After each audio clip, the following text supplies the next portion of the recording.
I welcome all dear students to another session of chemistry. This is from class 11th chemistry chapter, some basic concepts of chemistry. And this is in continuation with my other two earlier videos. So today we are going to discuss empirical formula, molecular formula, stoichiometric calculations, and how to express the concentration of solutions in different ways. So let us start with this. And I'll appreciate if you write along with this when I explain so that the concepts are clear to you. Let us start with empirical formula for molecular formula. And this is very interesting topic. We'll be calculating the empirical as well as molecular formula of different compounds if the mass percentages of their constituent elements are provided to us. But before starting it, let us understand the meaning of terms empirical formula and the term molecular formula and how are they related to each other. So empirical formula represents the simplest whole number ratio of various atoms present in a compound.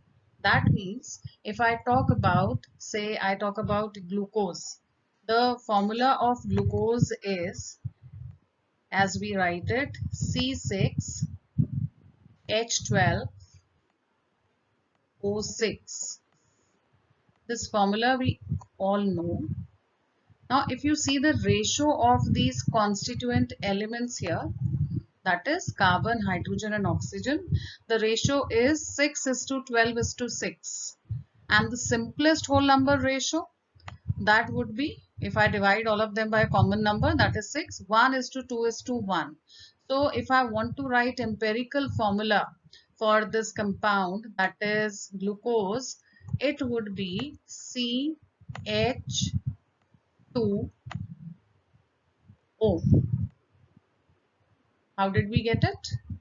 Here I am taking the simple formula, exact ratio, 6 is to 12 is to 6, and it becomes the simplest ratio, 1 is to 2 is to 1. So this is empirical formula and this is molecular formula. This is the difference, that the molecular formula shows you the exact number of different types of atoms present in a molecule of a compound, and empirical formula represents the simplest whole number ratio.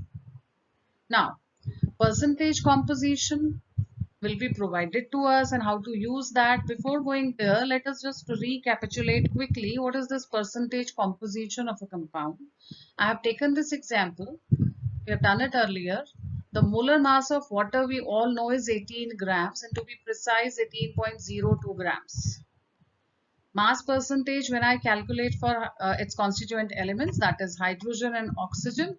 For hydrogen it would be 2 because in 18 grams 2 grams is hydrogen because the formula of water is H2O. So you have 2 grams, but here instead of 2 grams again the precise value is taken, that is for each hydrogen 1.008, and 2 is the number of hydrogen atoms, so it will become 2.016 gram. Okay, you can take 2 grams also, and here you can take 18 grams. So that would be the mass of hydrogen in the given compound divided by the mass of the compound into 100. So I am getting 11.18% as the mass percentage of hydrogen. And the only other constituent element of water is oxygen. So you can simply subtract this value from 100, you will get 88.79, or maybe you will simply calculate it this way, that is the mass of oxygen, there is only one oxygen in H2O, divided by the mass of water into 100. So your answer will be somewhere approximately 100 if it is not exactly 100, because when we do calculations we round off something, then somewhere you may get an answer which is not exactly 100, but it should not be very different from 100. So this is what is mass percentage is. Now how to use it? Here is an example. See, I have taken this example only which was there in the previous slide, hydrogen and oxygen in water, and from here I will tell you that how to use this percentage composition and calculate the values which can be used, the ratio of constituent elements which can be used to find out the empirical formula. I will suggest that you should always make a table like this, because this way it becomes more simple and systematic. This is absolutely optional. It is up to you whether you want to write it like this way or the other way as explained in so many other books. But it becomes very systematic and easy to remember all the steps when you make a table. In the table, it has to be the elements. We have hydrogen and oxygen here in water. Then it has to be the mass percentage. It will be given to you, this mass percentage. We just calculated it in the previous slide. So I have written the values here. That is 11.18 for hydrogen and 88.79 for oxygen. This much will be provided to you. And atomic mass, we should remember at least till atomic number 20, those elements, 30 also, that will help you. You don't have to look for it here and there every time. But these values are provided with the question. So if you find it difficult in the beginning to remember, it's perfectly fine. You can use the values given in the question or in your book in the tables, right? So we have taken mass percentages, and this is the atomic mass of hydrogen. Instead of 1.008, I have taken 1, and same way for oxygen, 16. Mass of atom is to be written. Why am I telling you like this? Because sometimes in the question it is written that hydrogen or dihydrogen reacts with dioxygen, because H2 and O2 are their natural forms. They do not exist as single H and single O. But when you calculate the empirical formula, whether it is mentioned as dihydrogen or single hydrogen, you have to take the atomic mass. Remember this. You don't have to take the mass of H2. It has to be of a single atom. Then relative number of moles.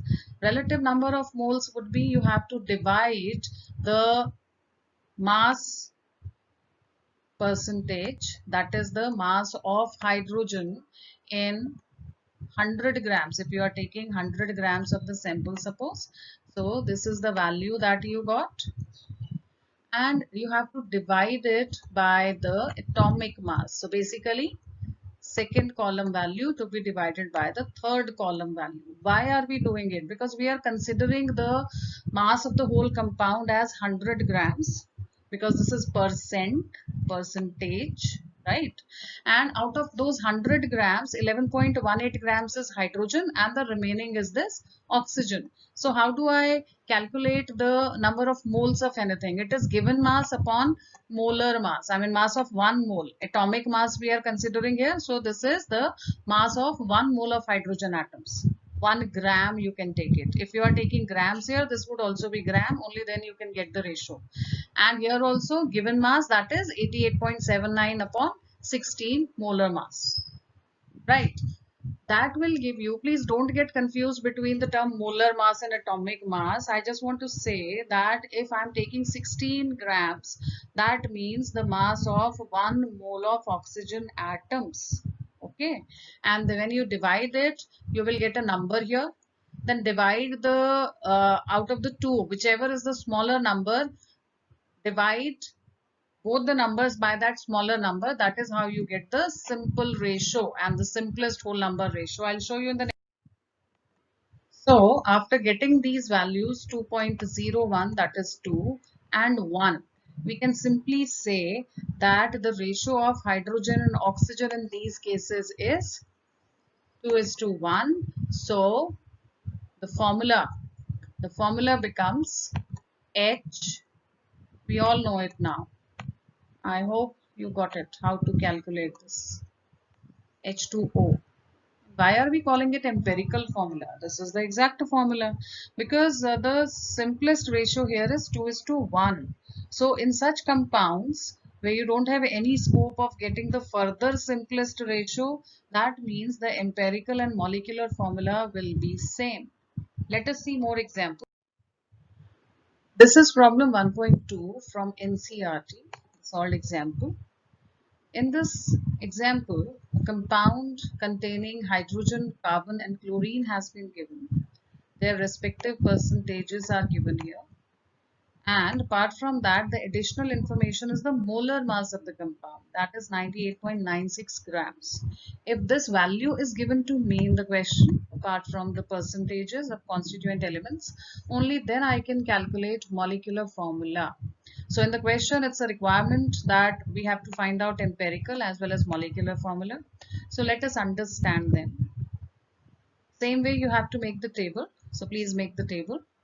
And in the first column, hydrogen, carbon and chlorine, constituent elements we have written. You can write them in any order. And their respective percentages, mass percentages in the second column. In the third column, what will I write? I will simply write the atomic mass, which is 1 for hydrogen, 12 for carbon, and 35.5 for chlorine. Write these values. And now to calculate the relative number of moles, divide the values given in second column by the value of atomic mass in third column. 24.27 is to be divided by 12 here, and 71.65 is to be divided by 35.5 here. You will get the simple ratio of moles like this. I have solved it already. Here, once we do this division, we are getting 4.07, 2.02 and 2.02. Now 2.02 is the smallest number, so divide all the numbers by 2.02. You are getting 2.02 in the first case for hydrogen, 1 here and 1 here. And 2.02 can be rounded off to 2. So the ratio, simplest whole number ratio is 2:1:1. So my empirical formula, the empirical formula of the compound given in the question, I'm writing the short form here, EF. Empirical formula becomes, according to the simplest whole number ratio, there are 2 hydrogens, 1 carbon and 1 chlorine. So you can write any element earlier. I mean, you can write the elements in any order. So I'm writing C, there is only 1 carbon. Then I'm writing H, there are 2 hydrogens. So I will write CH2Cl. And to calculate the molecular formula, we have to find out a particular factor called small n. Small n is the ratio of molecular formula mass, which was given in the question as 98.96. It is already there in the question, and it has to be divided by the empirical formula mass.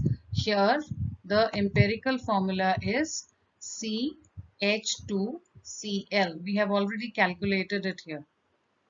So I will simply divide 98.96 by the empirical formula mass, which I have to calculate. Carbon 12, hydrogen 1, so there are 2 hydrogens, 12 plus 2, 14, and 35.5 for chlorine. So here the empirical formula mass would be 49.5. When you divide them, you will get n approximately 2. Once I get this ratio, small n, now I can convert this empirical formula to molecular formula. Because molecular formula is empirical formula, you have to put that in bracket here. Molecular formula is equal to empirical formula, the bracket, write empirical formula in the bracket, that is CH2Cl in this case, right? And you have to multiply this by n. What is n in this case? N that we are getting is 2. So I will simply multiply the CH2Cl by 2, which we have calculated in this case. You have to multiply this CH2Cl by 2, which is n. If in any case I get n as 1, like in case of water, I will get that. So there, because it is already the simplest whole number ratio, then the empirical and molecular formula would be same because n is 1. But here I am getting it 2. So the molecular formula the molecular formula, when I do this, it becomes C2. I have to multiply the subscript everywhere by this N. C2H4 and 4 here, and Cl also 2. This is how we calculate molecular formula. Here you have two questions from the exercise of NCERT. Determine 1.3, determine the empirical formula of a compound of an oxide of iron, and this oxide of iron which has 69.9% iron in it and 30.1% dioxygen by mass. I told you whenever you have such terms dioxygen, don't get confused. Here in the table you have to take the mass of one oxygen only. I mean the atomic mass. Don't get confused by dioxygen, that is O2, and please never take this mass as 32 because we are considering the atomic mass, because we are finding out respective atoms, what are their percentages, and accordingly what are the number of moles. Okay, and the same question you will find as 1.8 also. Everything is same, 69.9% and 30.1%, but they are asking you to find out the molecular formula here in this case, and in this case it is empirical.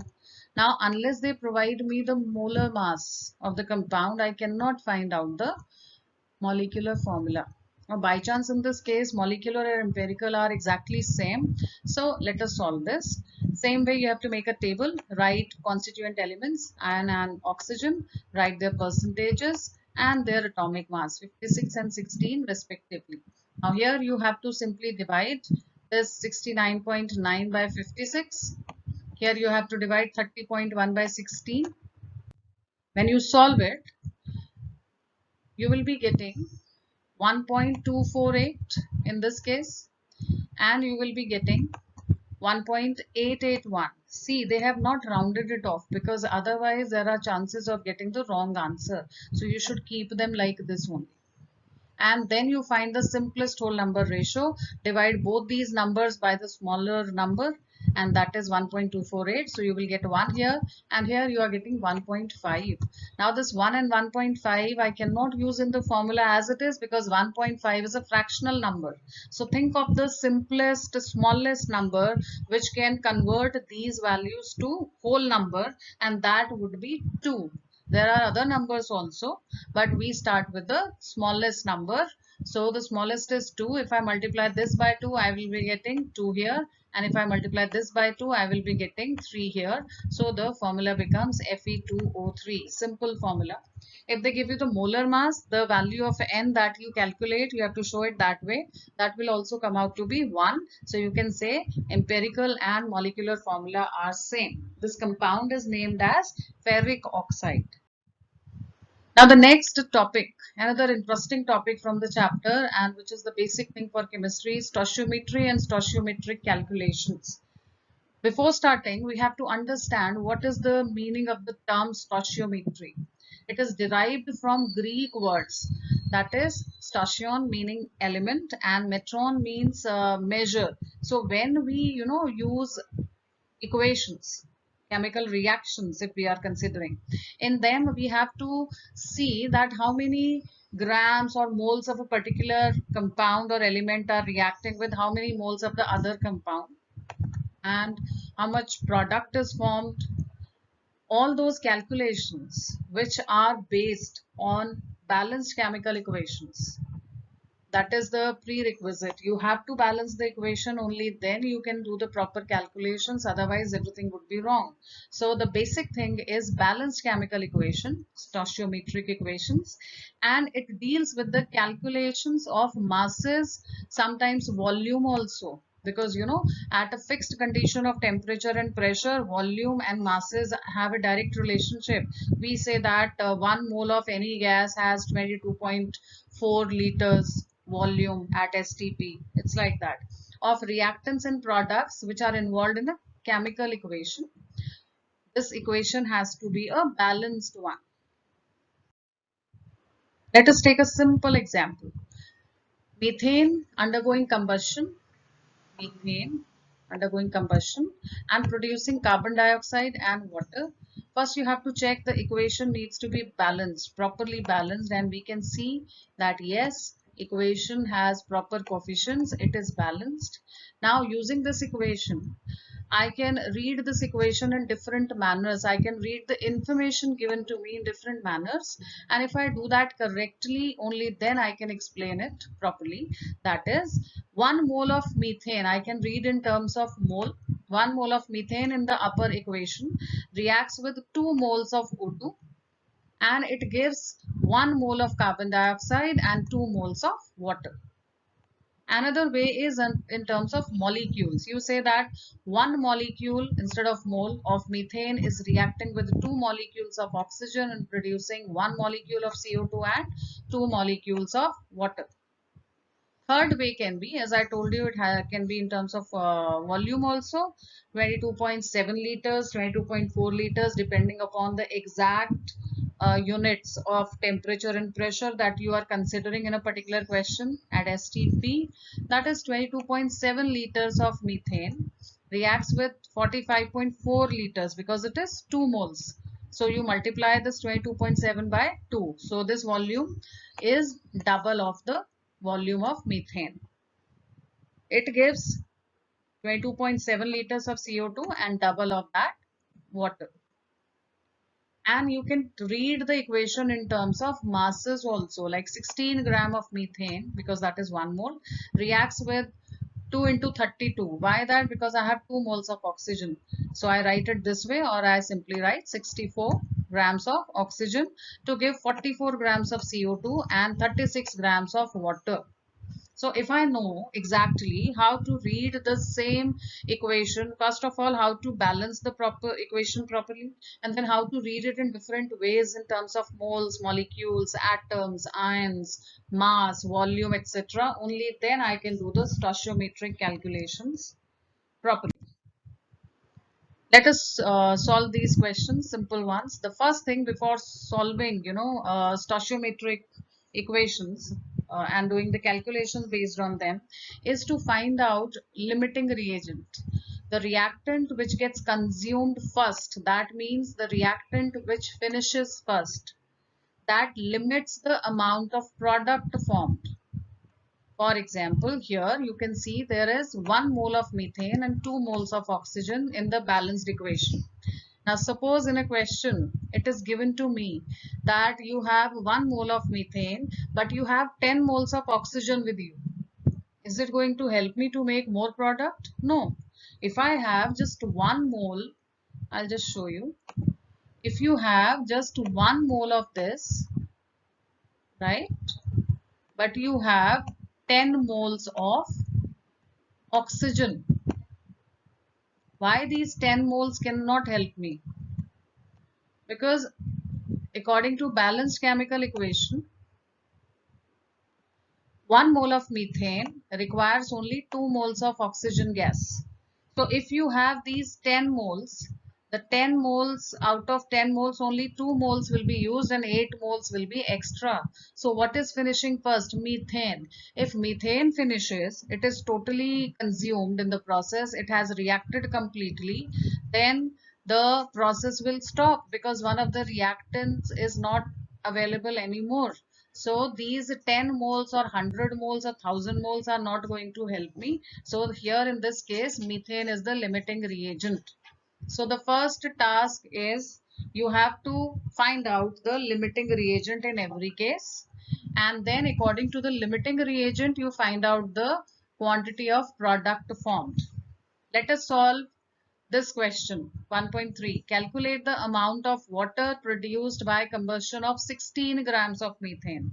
Now in this equation, by chance you have 16 grams of methane only, and its quantity of oxygen is not mentioned, only combustion word is written. That means when we burn anything in the presence of air, oxygen, we call it combustion, and in the air oxygen is in a lot of quantity. I cannot limit it to just 10 grams or 20 grams. So that's why it is very clear that methane is the limiting reagent. Now I will relate this methane directly with the quantity of I'll relate this methane directly with the quantity of water that is to be formed, because that is asked in the question. Limiting reagent methane in the balanced equation, you can see only water is asked, so I am not talking about CO2 in this case.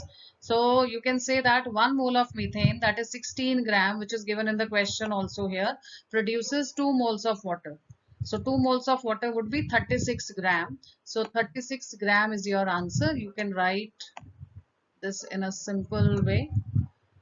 Write all the statements and everything as I just explained, and this will be your answer for water, that this much water will be produced. Same way in 1.4, how many moles of methane are required to produce 22 grams of CO2 after combustion? Now, the question is based on the same equation, but how many moles of methane is asked? First thing is this, so I will not talk about grams here. And to produce 22 grams of CO2. Now in this equation, 1 mole of methane is producing, I'm taking this 1 mole of methane is producing how many grams of carbon dioxide? 44 grams, because this is 1 mole, and if you find out the mass, that will come out to be 44 grams. The question is, how many moles of methane will give you 22 grams? So simple unitary method. 44 grams is given by 1 mole of methane, 22 will be given by half a mole of methane. So here properly, after writing the statements and everything and using unitary method, I will get the answer half mole. I hope all this will help you to understand stoichiometry and do the calculations easily. Same way, 1.5, one such, this is solved example. You will get these examples in NCERT, but try it yourself first. Like in this case, you have to write the equation nitrogen N2 plus 3H2 gives 2NH3. Once you write the equation, same way you write down below them 50 kg of nitrogen and 10 kg of hydrogen you have. But in the balanced equation, how many grams of nitrogen are reacting with how much hydrogen? Find out the limiting reagent using that, and then calculate the amount of ammonia formed. This identification of limiting reagent is the first thing that you have to do. After that only you'll be able to do the calculations. The last topic of this chapter is reactions and solutions. In this topic, we'll be discussing the different ways in which the concentration of a solution or the amount of substance present in it in a particular volume can be expressed. So there are 4 ways. There are many ways actually, but here in class 11 we are discussing 4 ways. Mass percentage, or that is also called weight percentage. We write it like W by W percent. Mole fraction, molarity and molality. So let us understand them one by one. The first is mass percentage. Mass percentage means mass of solute. Like in a solution, there are 2 components we all know, that is solute and solvent. So the component which is in more quantity, like if I mix water and alcohol, if water is in more quantity, I will call water a solvent and alcohol solute. If it is opposite, that is alcohol is in more quantity and water is in lesser quantity, then alcohol will be solvent and water will be solute. So mass percentage is calculated by dividing mass of solute by mass of the whole solution, that is mass of solute plus solvent together here, multiplied by 100, because we are finding out percent. An example is given here. Solved example of NCERT. A solution is prepared by adding 2 grams of a substance A. Substance A means that is the solute here, to 18 grams of water, because this is more and 2 grams is less. And then we have to calculate the mass percentage. Now this A is solute and this 18 grams is solvent. Water is solvent here. So I have to first write down the mass of solute, that is 2 grams, and here I have to write down the mass of solution, so I have to add this 2 plus 18. It's a very common mistake. Students divide 2 by 18 and then multiply it by 100 without adding these values. You should be very careful here, because here in the denominator I have to write the mass of solution, not the solvent only. Now it becomes simple.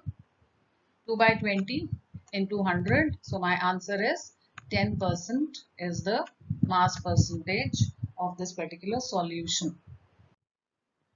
Next is mole fraction. Mole fraction, as the name suggests, that the fractional values will be obtained, and you can take it like this. Suppose you have a solution in which there are two components. We call it binary solution. There may be many components. To keep it simple, we are starting with a solution which has two components, A and B.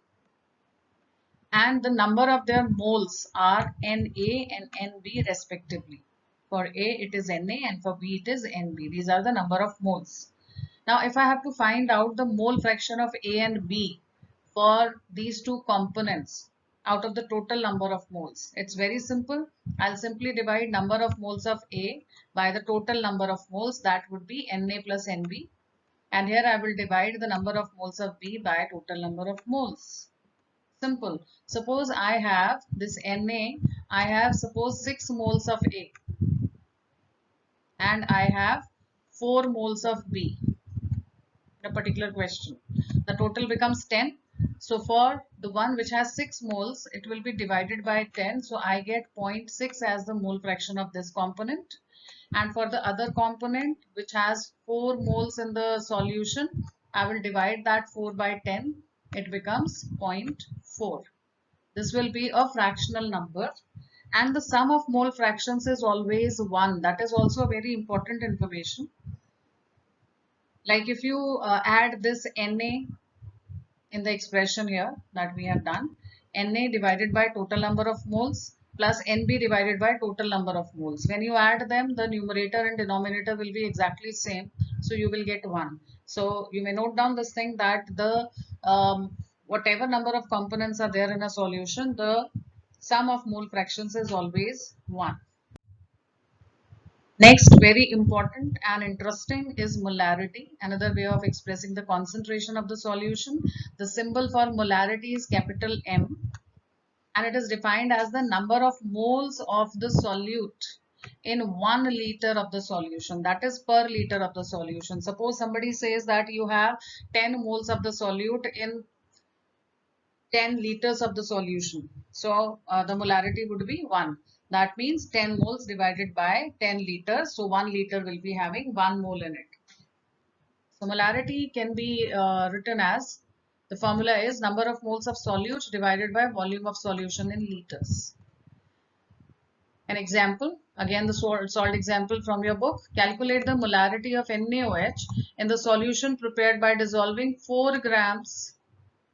It's 4 grams. NaOH is taken as 4 grams in enough water to form 250 ml of the solution. Now this 250 ml is the volume of the whole solution, not only the volume of water, which is a solvent. So here in the formula, I will put number of moles of solute, which I have to calculate first. How will I calculate? Given mass, that is 4 grams, and the molar mass of NaOH is 40 grams. So I get 0.1 mole. And it has to be divided by liters of solution. You had 250 ml in the question. So this 250 ml divided by 1000 would be 0.250 liters. I put both the values and this is my answer.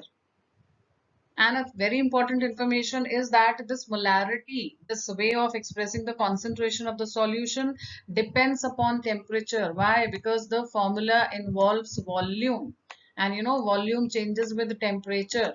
So the same solution may have different values of molarity at different temperatures.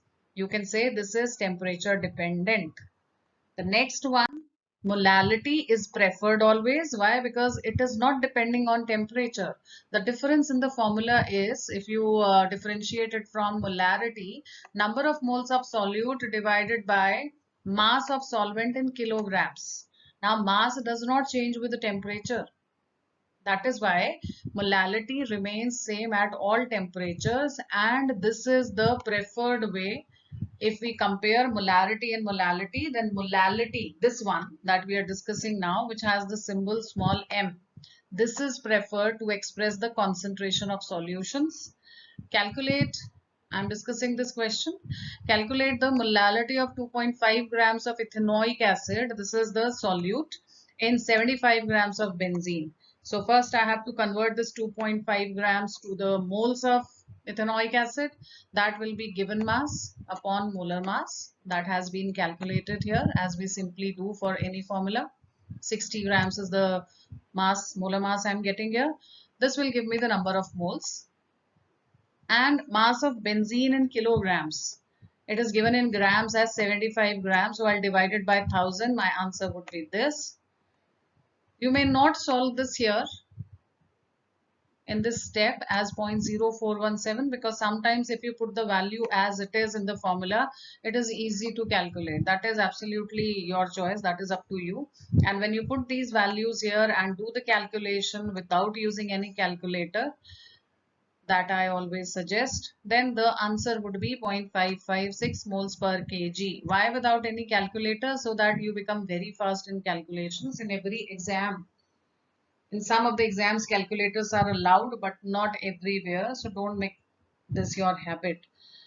Okay, so we were discussing molality. The molality in this question we have calculated as 0.556 moles per kg. So the unit of molality is moles per kg and the unit of molarity is mole per liter according to the definition in the formula.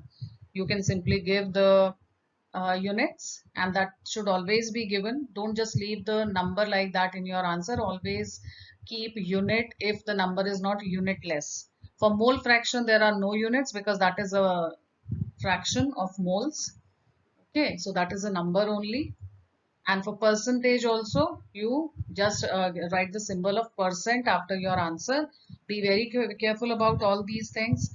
And I hope you'll be able to solve the simple questions and complex ones also later based on stoichiometry and these ways of expressing the concentration. That is all for this presentation. I have completed the chapter. Thank you very much.